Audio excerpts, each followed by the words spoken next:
Dr. Wakefield is being vilified through a well-orchestrated smear campaign. And here's what Congressman Burton said in 2002 at a hearing on autism. Dr. Wakefield, like many scientists who blaze new trails, has been attacked by his own profession. He's been forced out of his position at the Royal Free Hospital in England. He and his colleagues have fought an uphill battle to continue the research that has been a lone ray of hope for parents whose children have autistic enterocolitis. But tonight, the message from the BMJ could not be clearer or more shocking. Wakefield research, they contend, has been a fraud. Starting tonight, the Journal is publishing a series of articles by an investigative journalist, Brian Deere, who spent 7 years uncovering the bogus data behind Wakefield's claims. I confronted Dr. Wakefield earlier by Skype.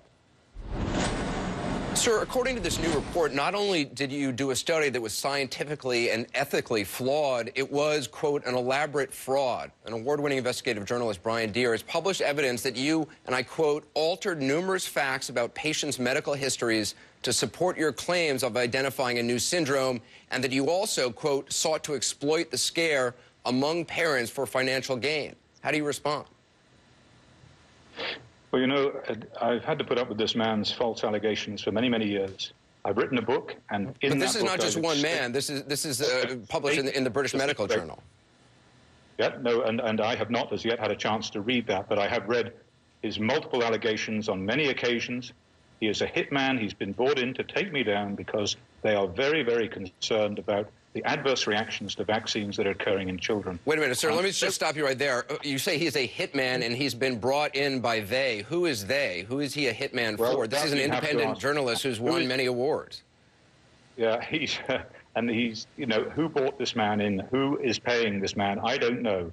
But I do know for sure that he's not a journalist like you are. Well, he's actually signed a document guaranteeing that he has no financial interest in any of this or no financial connections to anyone who has an interest in this. Really? Well, that's interesting. He should say that because he was supported in his investigation by the Association of British Pharmaceutical Industries, which is funded directly and exclusively by the pharmaceutical industry. So, according to him, he's received no funding from any parties that have interest in this over the last 3 years. But let's talk about some of the specifics that he is claiming. You're basically saying this is some sort of conspiracy against you. Is that your argument?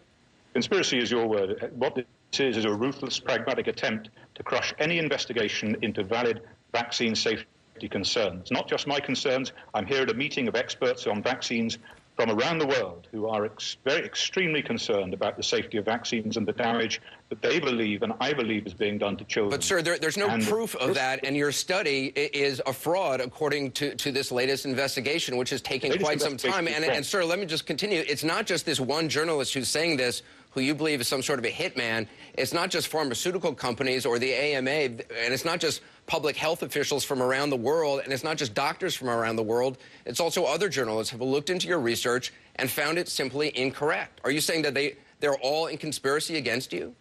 No, they haven't. In fact, they've taken his story and treated it as verbatim, treated it as true. And if you read my book, you will be able to read the truth. And has the BMJ read my book? Have the doctors who apparently looked at all the records read my book? No, because the truth is in that book. Well, sir, I've read Brian Deere's report, which is incredibly extensive. Sir, I'm not here to let you pitch your book. I'm here to have you answer questions. Brian Deere has talked to the patient, has talked to the parents of the patients who were in your original study, and he discovered that not one of the 12 cases you claim to have studied was free of, quote, misrepresentation or alteration. In no single case could the medical records be fully reconciled with the descriptions, diagnoses, or histories published in the journal. Some of the parents in your original study say what you claimed about their kids' medical histories was not true. Are those parents now lying? That is false. He has not interviewed the parents. That is absolutely not true. So you're saying no parents say that what you've said about their children's medical histories is false? No, they don't. What I have said and what has been reported in that paper by me and my colleagues is exactly what we saw. I want to read you some of the other specifics from the report. 3 of 9 children reported with regressive autism, according to Mr. Deere, did not have autism diagnosed at all. Only 1 child clearly had regressive autism. Is that true? No, it's not. The diagnoses are as they were in the children. I did not make the diagnosis of autism. I did not make up the diagnoses. The diagnoses were taken from the clinical records and reviewed by experts at the Royal Free Hospital School of Medicine. According to Mr. Deere, some kids were reported to have experienced first behavioral symptoms within days of MMR, the vaccine, but the records documented these as starting some months after the vaccine. If you read the record that I have set out in the book, you will see the truth. But sir, if you're lying, then your book is also a lie. If your study is a lie, your book is a lie. The book is not a lie. The study is not a lie. The findings that we made have been replicated in 5 countries around the world. Sir, that's not true. You've been offered the chance to replicate your study, and you've never taken anybody up on that. You've had plenty of opportunity to replicate your study. Accuse me of giving you a falsehood. I am telling you that this work has been replicated in 5 countries around the world. Then why has it been completely discredited by public health officials around the world? I suggest you do your investigation properly before making such allegations. We're going to have more with Andrew Wakefield in just a moment. He makes a lot of claims in his defense. Up next, how those claims in Wakefield stand up to more questions. We'll also, not just questions for me, but also Dr. Sanjay Gupta weighs in. News tonight about autism and accusations of flat-out fraud. A short time ago, the British medical journal BMJ lobbed a bombshell into one of the most emotional medical debates on the planet. The editors of the British medical journal say a controversial 1998 study linking autism to the measles, mumps, rubella vaccine given to kids is fraudulent. Not just mistaken, but fraudulent. A fraud deliberately perpetrated by the study's lead author, Andrew Wakefield. After years of controversy, the study was officially debunked last year when the journal that first published it, The Lancet, retracted the study. Months later, Wakefield lost his medical license in England.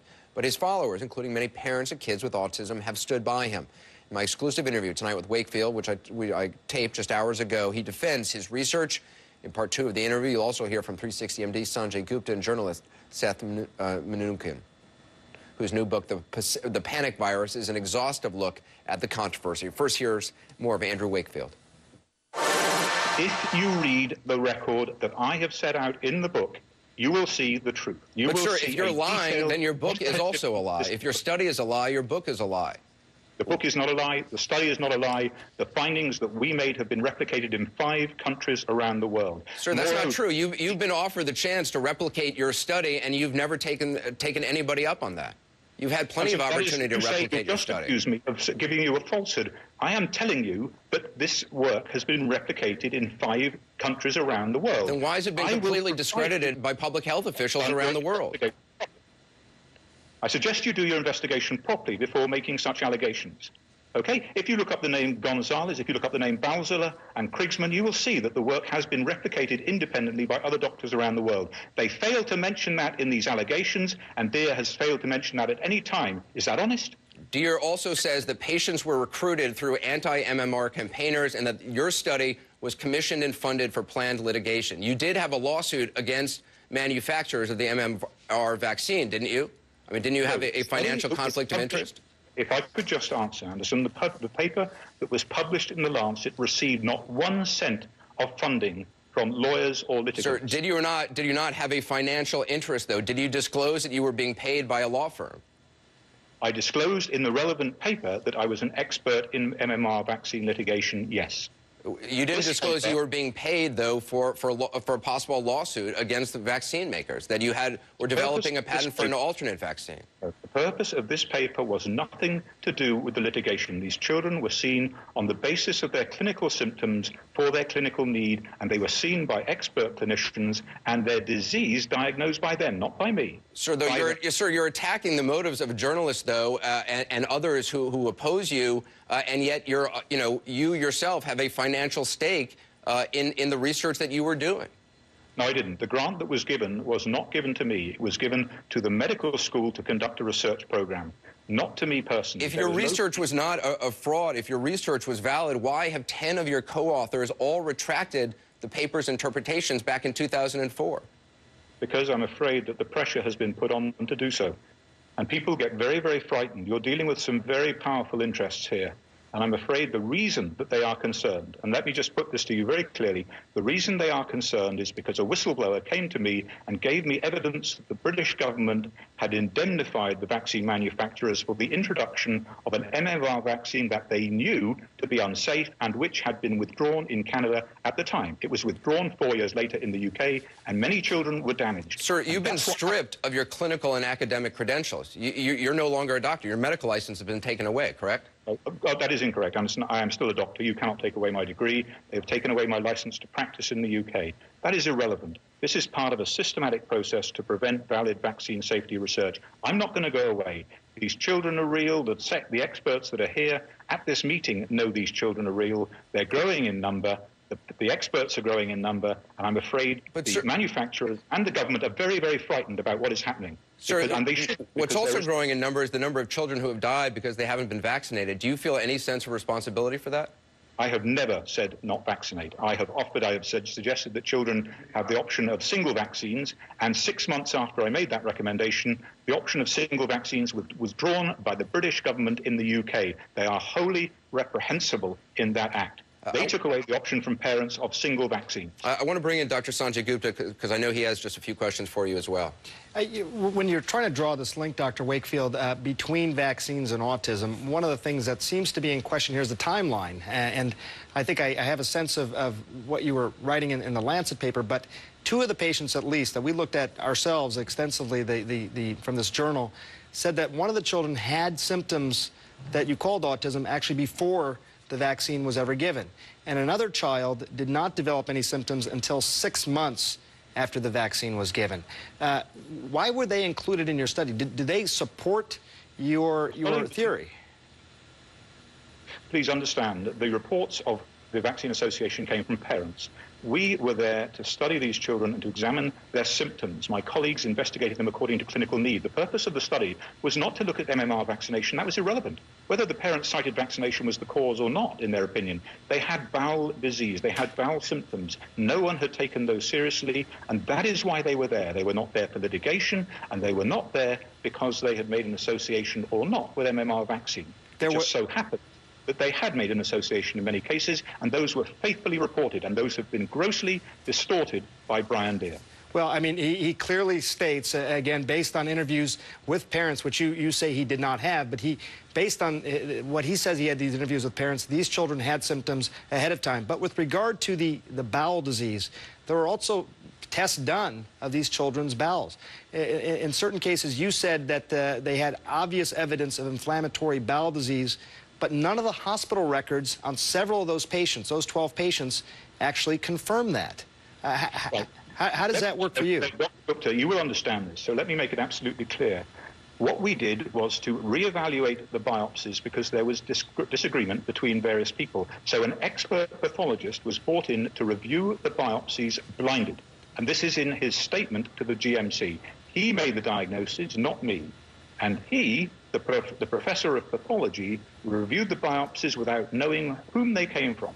And he was the one who made the final diagnosis that is described in the paper, and that is the final analysis that was put into the paper about the children's bowel disease. It was not made by me, and it was not made based on routine reporting because of disagreement between those making the reports. And that is clearly stated. It was clearly stated at the GMC, and if Brian Deere has not told you that, then again, he is guilty of leaving out salient facts which have distorted the truth.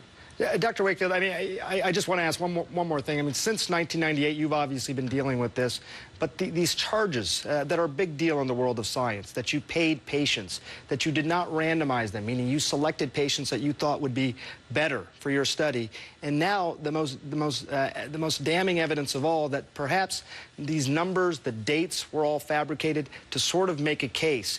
Did you have some sort of preconceived notion of a link between the vaccine, MMR, and autism before you conducted this study?